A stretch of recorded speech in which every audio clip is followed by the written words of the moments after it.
नमस्कार साथियों, मैं मनीष भारती संस्कृति आईएएस प्लेटफॉर्म पर आप सभी का स्वागत करता हूं। साथियों, हम सब ने सुना है बचपन से कि जल ही जीवन है और हमने यह भी सुना है कि इस दुनिया में अगर थर्ड वर्ल्ड वार होगा तो उसकी वजह कुछ और नहीं, जल होगा।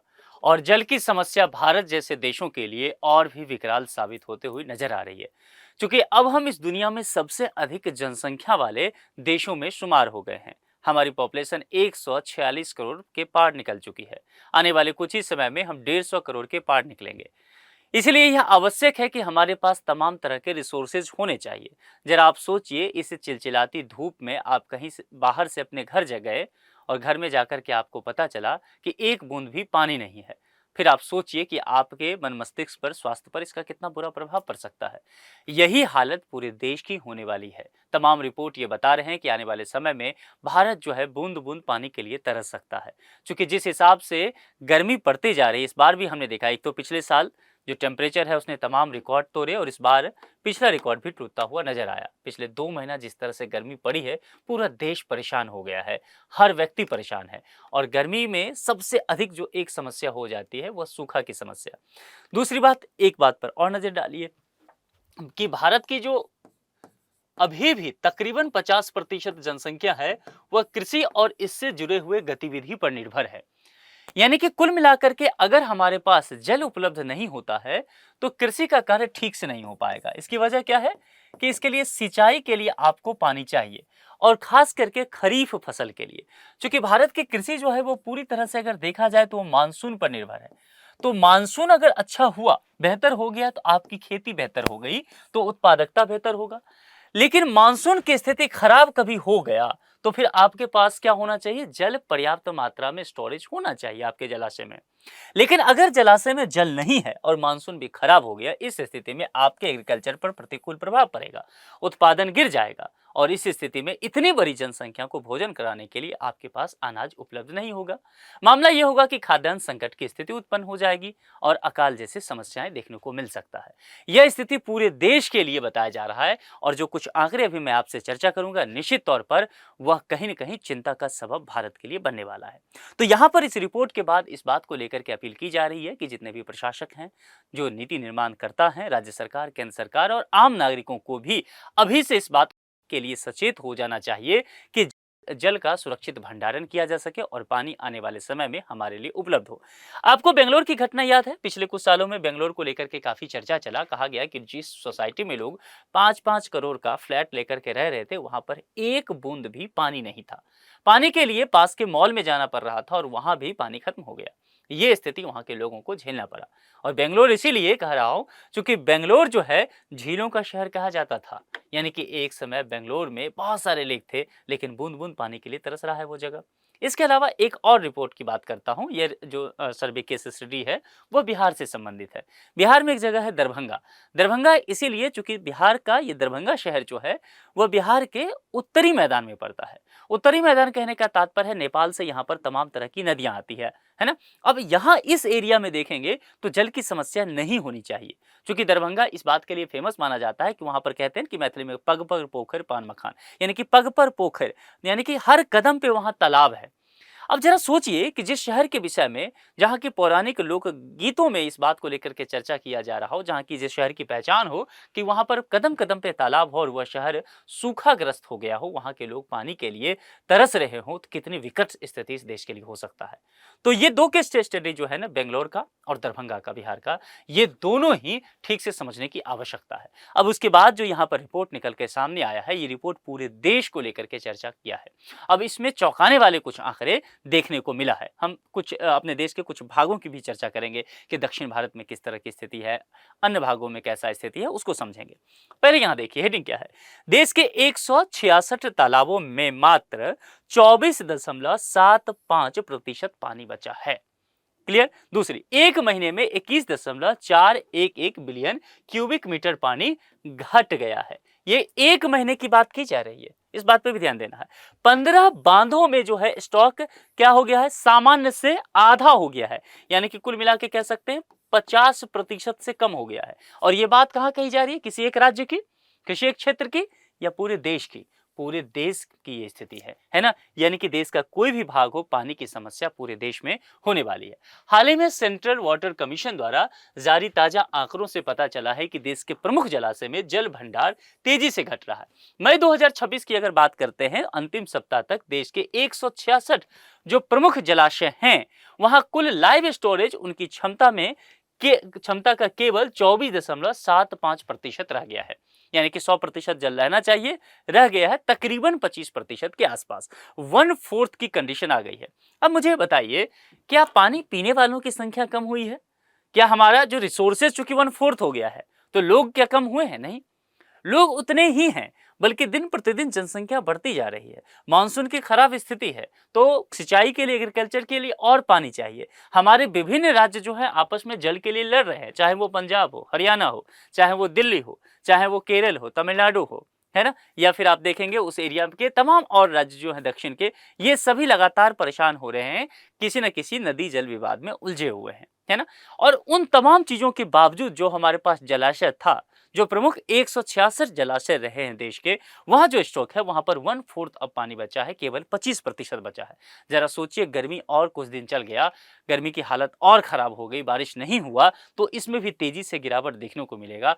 पूरे देश में पीने लायक पानी नहीं बचेगा, हाहाकार मच जाएगा। ये स्थिति यहाँ पर, ये रिपोर्ट कहता है, सेंट्रल वाटर कमीशन द्वारा जो ताजा आंकड़ा है, यही ये बात कह रहा है। ठीक है, चलिए अब यहां देखते हैं, ऐसे समय में जब अल नीनो ज्योग्राफी का एक घटना है, आप सबने पढ़ा होगा, इसके कारण सूखे की आशंका भी जताई जा रही है, तो जलाशयों में घटता जल स्तर जल सुरक्षा, कृषि, पेयजल आपूर्ति और जल विद्युत उत्पादन के लिए गंभीर चिंता का कारण बताया जा रहा है। क्योंकि जल सुरक्षा की स्थिति होगा, पीने लायक पानी नहीं होगा, खेती कैसे होगा, आपूर्ति बंद हो जाएगा, और सबसे महत्वपूर्ण बात, आज हम और आप जो भी काम कर रहे हैं उसके लिए इलेक्ट्रिसिटी चाहिए, है ना। लेकिन अगर जल विद्युत तो परियोजना बंद हो जाए तो एक बहुत बड़ा सेटबैक लगेगा, यानी कि एनर्जी क्राइसिस के चांसेस बढ़ सकते हैं पूरे देश में। इस तरह के सिचुएशन हो सकता है कि ब्लैकआउट के कंडीशन होंगे, है ना। अब देखिए जरा, खेतों में जहां पर नहर में पानी होना चाहिए था, नहर पूरी तरह से सूखा हुआ पड़ा है, और इसकी वजह से आसपास जहां पर हरियाली होनी चाहिए थी, वह पूरी तरह से सूखा पड़ गया है। लोगों को दूर दराज के क्षेत्रों से जल लाना पड़ रहा है, और ये किसी एक जगह की तस्वीर नहीं है, यह एक तस्वीर तो सांकेतिक तस्वीर है। सच्चाई यह है कि पूरे देश की यह कंडीशन बनता जा रहा है। जो इस रिपोर्ट में कुछ बातों पर चर्चा किया गया है, जरा उसको समझने की कोशिश करते हैं। 166 प्रमुख जलाशय को लेकर के रिसर्च किया गया। मई 2026 के अंतिम सप्ताह तक ये कहा गया है कुल 45.419 बिलियन क्यूबिक मीटर यानी कि BCM पानी शेष बचा है इस 166 में, देश भर में, ये ध्यान रखिएगा। और इन जलाशयों की कुल भंडार क्षमता का ये मात्र 25% के आसपास है। मई की शुरुआत में इस जलाशय का, यहां ध्यान रखिए, शुरुआत में, मई की शुरुआत कहने का मतलब मई के फर्स्ट वीक की हम बात करेंगे, 66.830 BCM पानी उपलब्ध था। ये शुरुआत में था, और मई का ही अंतिम सप्ताह, 4th वीक में देखेंगे तो 45 पे आ गया। क्लियर समझ में आ रहा है? यानी कि तेजी से घट रहा है। जो कुल क्षमता का उस वक्त 36-36.5% था, कितना बच गया? 25% के आसपास। यानी कि आप समझ सकते हैं कि तकरीबन 10-11% एक महीना में गिर गया है। गर्मी ताबड़तोड़ रही, इसलिए मैंने कहा कि अगर 2-3 महीने और गर्मी चल जाए या मानसून थोड़ा सा खराब हो जाए, तो जरा सोचिए इसमें और गिरावट देखने को मिल सकता है। एक महीना भी ताबड़तोड़ गर्मी हो गया जून जुलाई के कभी भी, तो सोचिए गिर करके कहां आ जाएगा? तकरीबन 10-12% के आसपास आ जाएगा। यानी कि पूरे देश में ना कृषि के लिए पानी बचेगा, ना पेयजल के लिए पानी बचेगा, ना पन बिजली वगैरह के लिए पानी बचेगा, और इस वजह से बहुत बड़ी समस्या पूरे देश में खड़ी हो सकती है। इस पर ध्यान देने की बात कही जा रही है। केवल एक महीने में जल भंडार में 21.411 BCM पानी की कमी दर्ज हुई, केवल एक महीने में, और यह गिरावट भीषण गर्मी, वाष्पीकरण और बढ़ती जल मांग के कारण हुआ है। अगर यह स्थिति कंटिन्यू रहा तो क्या भीषण परिणाम पूरे देश के लोगों को झेलना पड़ सकता है, इसकी आप कल्पना भी नहीं कर सकते। अब देखिए, आखिर जलाशय की जो स्थिति है वो चिंताजनक क्यों है? मई की शुरुआत में देश के 112 जलाशयों में जल स्तर जो था वो सामान्य से बेहतर था। 166 में ये कहा गया, जो 166 का मुख्य जो रहा है पूरे देश में, उसमें 112 में कहा गया है कि सामान्य स्थिति था। लेकिन गर्मी तेजी से जैसे ही बढ़ता है, हमारी स्थिति जो है खराब हो जाती है। महीने के अंत तक अत्यधिक कम भंडारण वाले जो जलाशय हैं उनकी संख्या तेजी से बढ़नी शुरू हो गई। गंभीर संकट वाले बांधों की संख्या 11 से बढ़कर के अब 15 तक पहुंच गया है और कई जलाशय में जलस्तर सामान्य भंडारण के आधे से भी कम रह गया है। कुल मिलाकर के पूरा खेल जो साथियों टिका है वो मानसून पे, और ये उम्मीद की जा रही है कि मानसून जल्द से जल्द अब पहुंचे, क्योंकि अगर मानसून जरा भी डिले करता है, कमजोर होता है, तो आगामी महीने में पूरे देश में जल संकट उत्पन्न हो सकता है। और ये किसके लिए सबसे ज्यादा घातक होगा? कृषि के लिए। और कृषि में भी जो खरीफ फसल का भी समय है वो पूरी तरह से हमारे लिए चौपट होने वाला है, और वह स्थिति अगर ऐसा होता है तो देश में खाद्यान्न संकट की स्थिति उत्पन्न हो सकती है। ऐसा ही ये स्ट्रेट ऑफ हॉर्मूज के जो इशू हैं, ईरान और अमेरिका की क्राइसिस, इसके वजह से देखेंगे महंगाई चरम पे पहुंच गया है। 3 4 5 बार जो है पेट्रोल वगैरह के दाम बढ़ चुके हैं, डीजल के, तो महंगाई बहुत बढ़ी है, इन्फ्लेशन। और अगर और ज्यादा समस्या होता है, एक तो सोल्यूशन वहां नहीं मिल रहा है, ऊपर से खरीफ की फसल खराब होगा, उत्पादकता कम हो गया, तो इस कंडीशन में फिर यही होगा कि महंगाई और ताबड़तोड़ बढ़ती हुई हमारे सामने नजर आएगी। स्थिति यह है कि यह मामला केवल उत्तर भारत का नहीं है। दक्षिण भारत के राज्यों की स्थिति देखेंगे तो वो और भी ज्यादा गंभीर है। कर्नाटक की राजधानी बेंगलोर का केस स्टडी मैंने आपको पहले बताया। यहाँ पर दक्षिण भारत में सबसे ज्यादा स्थिति खराब दिख रहा है, जिसमें यहाँ के जो जलाशय हैं, मई की अगर बात किया जाए, मई के शुरुआत में, तो कुल क्षमता का 26.83% पानी यहाँ केवल उपलब्ध था। अब जरा सोच सकते हैं, ये मई की शुरुआत की कही जा रही है और मई के अंतिम सप्ताह तक ये घट करके 17.55% पर रह गया है। यानी कि भारी गिरावट दक्षिण भारत के राज्यों में देखने को मिला है। विशेष रूप से मैंने कर्नाटका को लेकर के चर्चा भी किया, बेंगलोर को केस स्टडी बताया। इसके अलावा आंध्र प्रदेश में जल उपलब्धता को लेकर के बड़ी चिंता बढ़ती जा रही है। कम वर्षा और अधिक जल खपत हो रहा है, जो स्टोर है वो और खपत हो रहा है, तो गंभीर चुनौती पूरी तरह से बन गया है। कई जो जलाशय हैं उसमें कहा जा रहा है कि वो पूरी तरह से सूख गया है, जितना पानी का लेयर होना चाहिए था वह लेयर नहीं रह गया है। इससे समस्या और ज्यादा बढ़ती जा रही है और लोगों के पास अब स्थिति ये हो रहा है, जैसे दिल्ली की कंडीशन अभी लीजिए ना, देश की राजधानी है दिल्ली, है ना, और देश की राजधानी में तकरीबन दिल्ली का 60% एरिया आज की तारीख में, मैं जब आपसे बात कर रहा हूं, कि पेयजल सही से उपलब्ध नहीं है। यानी कि 24 घंटे जल की आपूर्ति दिल्ली में आज की तारीख में नहीं हो रहा है। ये कंडीशन इतनी खराब हो रही है और इसीलिए कहा जा रहा है कि अगर ये पूरे देश में होगा तो फिर कितने विकट स्थिति देखने को मिल सकता है। देश के कई हिस्सों में जल संकट चरम पर पहुंच चुका है। भीमा उज्जैनी बांध जो कि महाराष्ट्र में है, वहां पर जल स्तर की बात किया जाए तो बहुत ही बेहद चिंता का विषय है कि यह स्तर जो है, जल स्तर वहां पर 0% पर पहुंच गया है। इसके अलावा एक और बिहार की एक और केस स्टडी करता हूं, चंदन बांध है ना, चंदन बांध पूरी तरह से सूख गया है, बूंद भर पानी भी वहां नहीं बचा है। कुल मिलाकर के अगर ये जलाशय सूख गए तो जरा सोचिए इस एरिया में सिंचाई का कार्य कैसे चलेगा, पेयजल कैसे होगा, वहां की स्थानीय जो अर्थव्यवस्था है, वहां के जो स्थानीय लोग हैं, उन पर कितना प्रतिकूल प्रभाव पड़ने वाला है, जरा इसको समझा जा सकता है। कुल मिलाकर के देखा जाए तो जल विद्युत उत्पादन है, इस पर भी बड़ा प्रभाव पड़ेगा और जल विद्युत उत्पादन पर प्रभाव पड़ने का सीधा असर जो है एनर्जी क्राइसिस पर पड़ने वाला है। एनर्जी क्राइसिस पर असर पड़ता है तो आपके घर में लाइट अधिक देर तक कटे रहेगा, गर्मी से आप परेशान रहेंगे, बिजली उपलब्ध नहीं होने की वजह से तरह तरह की समस्याएं से हम सभी दो चार हो सकते हैं। तो जल स्तर का असर जो है केवल जल उपलब्धता तक सीमित नहीं है, बल्कि यह ऊर्जा क्षेत्र को प्रभावित कर सकता है। वैसे ही अभी क्रूड ऑयल नहीं मिल रहा है तो एनर्जी क्राइसिस की सिचुएशन से हम सभी भुगत रहे हैं, दो चार हो रहे हैं। देश की प्रमुख 20 जल विद्युत परियोजना से जुड़े जलाशयों की निगरानी अब सरकार लगातार करना शुरू कर चुकी है। किस चीज की? जल विद्युत परियोजना। अब यह देखा जाएगा कि यहां से इलेक्ट्रिसिटी रेगुलर जो है उसका उत्पादन हो, क्योंकि अगर ऐसा नहीं होता है तो एनर्जी क्राइसिस यहां से भी बनेगा। मई की शुरुआत में 8 परियोजनाओं में जल भंडार सामान्य से कम था, जो 20 की बात की जा रही है उसमें 8 में देखा गया। वर्तमान में 6 प्रमुख जल विद्युत परियोजनाओं की स्थिति अभी नाजुक बनी हुई है और जल स्तर में निरंतर गिरावट होता है तो बिजली उत्पादन की क्षमता वह निश्चित तौर पर प्रभावित होना तय है। और अगर ये प्रभावित होता है तो निश्चित तौर पर हम सब जो है बिजली के संकट से भी दो चार होने वाले हैं। अल नीनो और सूखे की आशंका बताई जा रही है। अल नीनो की संभावित सक्रियता को देखते हुए मौसम वैज्ञानिक जो है कई क्षेत्र में यह कह चुके हैं कि वर्षा की कमी इस बार हो सकता है। दूसरे शब्दों में कहे तो मानसून कमजोर हो सकता है और फिर उसको और डिफाइन करके कहें तो पूरे देश में भयानक सूखे की स्थिति पड़ने वाली है। अल का प्रभाव होता है तो निश्चित तौर पर मानसून की तीव्रता में कमी आ जाएगी, वर्षा का असमान वितरण होगा, किसी क्षेत्र में अधिक वर्षा हो सकता है, किसी क्षेत्र में कम वर्षा हो सकता है। इन तमाम चीजों का कृषि उत्पादन पर प्रतिकूल प्रभाव पड़ेगा और कृषि उत्पादन पर प्रतिकूल प्रभाव करने का मतलब है कि हमारे पास खाद्यान्न संकट की स्थिति उत्पन्न होगी। आने वाले समय में भूखमरी और अकाल जैसे सिचुएशन उत्पन्न हो सकता है। जलाशय और भूजल स्तर में भारी गिरावट हो सकता है और इसके वजह से पेयजल संकट जो है उसकी संभावना और तेजी से बढ़ती हुई नजर आएगी, जो बातें फिलहाल यहाँ पर कही गई है। अब भारत के लिए निहितार्थ की बात किया जाए तो इसको समझने की आवश्यकता है। कुल मिलाकर के चैलेंजेस तो हैं और मल्टी डायमेंशनल चैलेंजेस निकल करके सामने आ रहा है। सरकार को यह सोचने की जरूरत है कि फसल जो है, खास करके खरीफ फसल इस बार की, उसकी सिंचाई प्रभावित ना हो, इस बात को लेकर के गंभीर प्रयास किए जाए।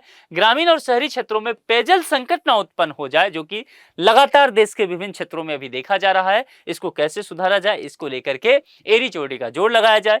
जल विद्युत परियोजना में कमी से ऊर्जा संकट प्रभावित हो सकता है। Crude oil straight of Hormuz की तरफ ब्लॉक होने की वजह से एसएन सप्लाई प्रभावित हुआ है, जिससे इन्फ्लेशन बढ़ा है और जल विद्युत परियोजना भी प्रभावित होगा तो एनर्जी क्राइसिस चरम पे पहुंच जाएगा। लोगों को बहुत ज्यादा परेशानी होने वाली है। भूजल दोहन की अगर बात किया जाए, यानी कि ग्राउंड वाटर की बात की जाएगी, तो अगर दोहन में वृद्धि होगा तो इसका लॉन्ग टर्म में हमें वाटर क्राइसिस देखने को मिल सकता है। इसलिए भूजल दोहन को समझदारी से करने की आवश्यकता है और यह समझना पड़ेगा कि जिस तरह से क्लाइमेट चेंज हो रहा है उसके प्रभाव के प्रति भारत को अधिक संवेदनशील होना पड़ेगा। चूंकि क्लाइमेट चेंज का सबसे अधिक प्रभाव अगर देखा जाए तो वह भारत जैसे देशों पर ही पड़ता नजर आ रहा है। आगे क्या है निष्कर्ष, क्या गवर्नमेंट को करना चाहिए या लोगों को करना चाहिए? वर्षा जल संचयन को व्यापक स्तर पर बढ़ावा दिया जाना चाहिए। कुल मिलाकर के अगर इस पॉइंट पे देखेंगे तो हम लोग का काम जो है वो नगण्य है, यानी कि वर्षा जल का हम भंडारण कर ही नहीं पा रहे हैं और भूमि में जल नहीं जा रहा है, वाष्पीकृत दोबारा हो जा रहा है। इसकी वजह है कि हमने कंक्रीट फॉरेस्ट बना करके रखे हैं। हर जगह जो है आप देखेंगे कंक्रीट बन गया है और इस वजह से क्या हो रहा है कि जल जो है वो भूमि तक पहुंच ही नहीं पा रहा, तो भूमि के अंदर जल का स्टोरेज नहीं हो रहा है। जल ऊपर रहेगा तो क्या होगा, वाष्पीकरण हो जाएगा, वापस से मामला खत्म। तो हमारे पास जल की कमी होगी, यही बातें कही जा रही है।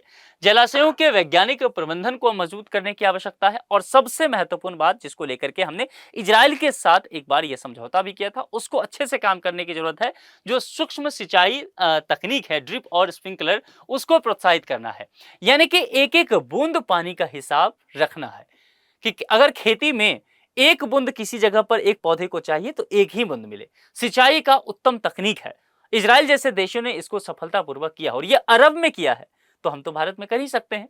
लेकिन हमारे लिए पॉलिटिकल विल चाहिए, हमारे नेताओं में इच्छा शक्ति चाहिए कि वह इन तमाम योजनाओं पर सही से काम कर सके, किसानों को इसका सही लाभ दे सके। किसानों को इसके लिए आपको कहीं ना कहीं आप समझ सकते हैं सब्सिडी वगैरह देना पड़ेगा, उनको आगे बढ़ाना पड़ेगा, तभी वो कर पाएंगे। क्योंकि किसानों की स्थिति पहले से ही बहुत खराब है, उनके पास पैसे हैं नहीं और इस स्थिति में उस तकनीक का इस्तेमाल करने के लिए पर्याप्त धन उनके पास नहीं रहेगा और संसाधन नहीं होने की वजह से वो ऐसा नहीं कर पाएंगे, फिर निश्चित तौर पर समस्या हो जाएगा। इसके अलावा जल संरक्षण के प्रति एक एक व्यक्ति को जिम्मेदारी उठानी पड़ेगी, जागरूक करना पड़ेगा सरकार को। नदी बेसिन आधारित की जो समेकित जल प्रबंधन नीति है उसको भी प्रभावी बनाना पड़ेगा और ये तमाम कार्य करके हम इस समस्या से बच सकते हैं। अंत में केंद्रीय जल आयोग, सेंट्रल वाटर कमीशन CWC, जिसने फिलहाल ये तमाम तरह के रिपोर्ट सौंपे हैं, इसके विषय में समझ लीजिए। संभव है परीक्षा में यहाँ से प्रश्न पूछे जा सकते हैं। स्थापना 1945 में, इसका हेडक्वार्टर न्यू दिल्ली में है। मंत्रालय मिनिस्ट्री ऑफ जल शक्ति के अंतर्गत यह जो है आयोग कार्य करता है। प्रमुख कार्य क्या है? जलाशयों के जल भंडार की निगरानी करने, जैसे कि अभी किया जा रहा है, बाढ़ पूर्वानुमान और चेतावनी जारी करना, सिंचाई एवं नदी घाटी परियोजनाओं का तकनीकी मूल्यांकन करना और जल संसाधन के संदर्भ में पॉलिसी मेकिंग के लिए सहयोग करना। कुल मिलाकर के निष्कर्षता अगर कहा जाए तो यह केवल यह नहीं है कि भारत के दक्षिण या उत्तर के क्षेत्र के लिए समस्या है, पूरे भारत में जल संसाधन पर लगातार दबाव पड़ रहा है। देश के प्रमुख जलाशयों में केवल तकरीबन कहा जाए तो 25% के आसपास जल भंडारण रह गया है। 15 बांधों पर गंभीर स्थिति बनी हुई है। कुल मिलाकर के जल सुरक्षा हमारे लिए एक बड़ी चुनौती बनकर के आ गई है। ऐसे समय में अगर ये कहा जा रहा है कि अल नीनो का प्रभाव हो सकता है, मानसून कमजोर हो सकता है, सूखे की स्थिति और गंभीर हो सकती है, तो निश्चित तौर पर हमें जल संरक्षण, जल प्रबंधन और दीर्घकालिक जल सुरक्षा की नीतियों पर काफी महत्वपूर्ण काम करने पड़ेंगे, नहीं तो स्थिति इस देश के लिए बेहद गंभीर होने वाली है। यानी कि हर व्यक्ति को अपने हिस्से की जिम्मेदारी उठानी पड़ेगी, सरकार को भी। केंद्रीय जल आयोग CWC की स्थापना किस वर्ष की गई थी? इस प्रश्न का जवाब आपको कमेंट बॉक्स में लिख करके देना है। अगर लेक्चर को आपने ध्यान से सुना होगा तो मैंने इसका जवाब आपको लेक्चर के दौरान ही बताया है। अब आप लोग बताएं कि आप जिस जगह पर भी रहते हो, गांव, शहर, मोहल्ला, जहां भी रहते हो, वहां पर जल की क्या स्थिति है? क्या पानी की निर्बाध आपूर्ति है या आप भी पानी की किल्लत से तरस रहे हैं? अपने विचार कमेंट बॉक्स में लिख करके जगह के नाम के साथ जरूर बताएं। आज के लिए इतना ही। जुड़ने के लिए आप सभी का बहुत बहुत शुक्रिया। Thank you so much.